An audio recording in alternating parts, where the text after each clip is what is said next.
দাঁতের ব্যথা কখন ডাক্তার দেখাবেন? প্রিয় দর্শক, আসসালামু আলাইকুম। আমি ডাক্তার মাসুদ রানা। আমাদের দৈনন্দিন জীবনে দাঁতের ব্যথা একটি অত্যন্ত পরিচিত সমস্যা।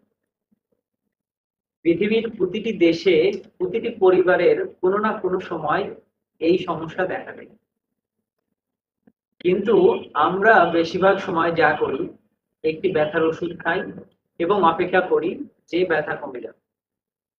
এখানে একটি গুরুত্বপূর্ণ বিষয় আপনাদের জানতে হবে। দাঁতের ব্যথা হঠাৎ কমে যাওয়া মানে সমস্যা সেরে যাওয়া নয়, বরং অনেক ক্ষেত্রে এটি আরো বড় বিপদের কারণ হতে পারে। যখন দাঁতের ভিতরের নার্ভ সম্পূর্ণভাবে নষ্ট হয়ে যায়, তখন ব্যথা অনুভূত ক্ষমতা একবারে শেষ হয়ে যায়। ব্যথা কমে কিন্তু ইনফেকশন আরো গভীরে চলতে থাকে।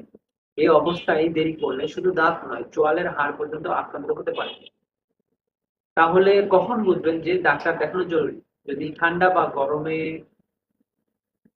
গরম খাবারে তীব্রতা অনুভূত হয়, যদি রাতে ঘুম ভেঙে যায় ব্যথায়, যদি মাড়ি ফুলে যায় বা মুখ অস্বাভাবিক একটা স্বাদ আসে, তাহলে একদিনও দেরি করবেন না।